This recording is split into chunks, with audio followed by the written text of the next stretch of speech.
How's it, everybody? We thought we're going to do a very quick explanation for you on service plans, warranties, maintenance plans, and then top-up plans as well. When you come to buy a car, you're obviously very excited and you might lose one or two things there. So I'm going to be very quick. We'll make a longer video as well, but quickly, let's have a look at this. Some parts in the back here. Alright, so quickly, this is what a service plan would cover you for basically. You've got your service parts, you've got oil filter, coolant, brake fluid, spark plugs, the little gaskets for the sump plug, you've got air filters, pollen filters, and belts. We'll give you a close-up of what that looks like, okay? Then when I open this door again, you're gonna see what you get when you pay for a maintenance plan and everything that covers. Right, have a look at this. Now, if you have a look at what a maintenance plan covers, this boot's full. Additional to all the service parts I mentioned, you've got brakes, wipers, brake pads, okay, you've got the brake discs, you've got shocks, you've got clutches. If you didn't abuse it, you have a clutch covered by maintenance plan. But most maintenance plans are going to cover that for you.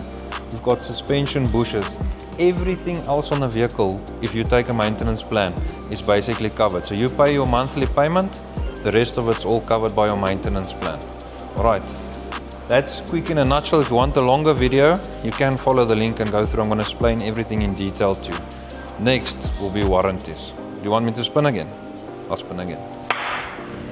Okay guys, in all honesty, we've been joking around on that, but if you look at the difference between the maintenance plan and the service plan will pick up your cheaper items. It's the run-of-the-mill stuff that you need to change: oil filters, spark plugs, those sort of things.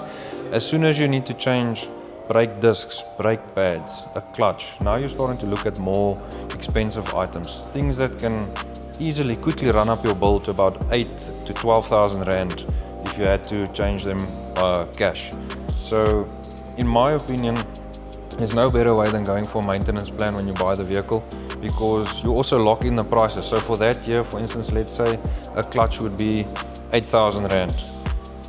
3 years down the line, that same clutch that was 8,000 rand is now 9,500 rand. You've locked in your price. You paying the maintenance plan that was 2 or 3 years ago's pricing. So you're still going to win even in the long run. Even though your company is doing the maintenance plans, making a little bit of money and provision for that in the beginning, you're still better off. No one has 12,000 rand lying around just to do a clutch quickly. So rather take the maintenance plan, make sure you save all your service items and all your maintenance items on your vehicles will be covered. That's my 2 cents from working in the industry and at a dealership. We deal with this every day, so I think it's worthwhile. Alright, if you want to watch the longer video, it's going to be a bit of a cheat sheet for salespeople that don't have too much experience on the service side and parts side. It will give you a video that you can either watch yourself or send to your customers when they need to know what they want to buy in terms of value-added products. Thanks very much.